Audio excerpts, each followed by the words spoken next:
Guys हामी चाहिँ मस्त पारामा छौँ है भाइले चाहिँ अब बोइलरको मासु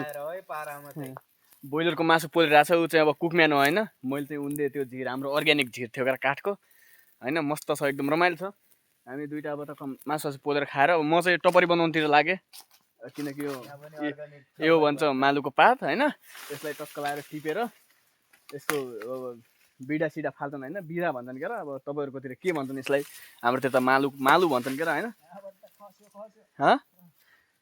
बना यसलाई चाहिँ अब टक्क लाएर राम्रोसँग टपरी बनाएर यो चाहिँ मासु टपरीमा राखेर होइन सरर पारामा खाने हो। टक्क लाएर भाइले बनाइरहेछ। हाम्रो क्लिप बाई क्लिप चाहिँ भिडियोहरू बनिरहेछ, एकदमै मेमोरी पनि हुन्छ नि त। अब भोलि पर्सि केटाहरू कहाँ हुन्छन् कहाँ नै होइन, अब टक्क लाएर सँगै बसेर खाम रमाइलो गरौँ भनेर अब यसो गाउँको घुमफिर पनि भइहाल्छ। थोरै अब 100-200 रुपियाँमा काम पनि भइहाल्छ होइन, अलिअलि खानपिन पनि भइहाल्छ, उतना र आएको थकाइ पनि ला हुन्छ होइन सरबारमा। त्यही भएर अनि यतातिर नजिकै पानी पनि छ हाम्रो होइन, मूल पानी एकदम प्योर पानी।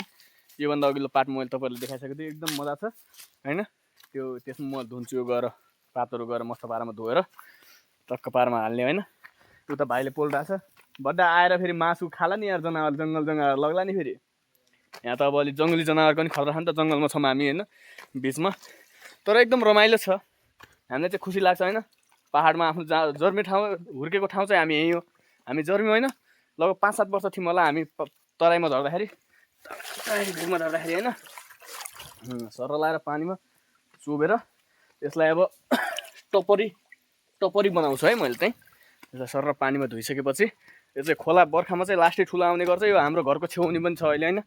म तल पनि जान्छु, घर पनि जान्छु होइन। घरमा गएर हेरफेर गरेर फर्कने भनेर आएको हामी हो होइन। यस्तरी गएर फर्कने हो। अब हाम्रो भाइ चाहिँ कुकम्यान हो के र, उसले चाहिँ मस्त बनाइरहेछ। मस्त पारामा हामी खान्छौँ गाइज।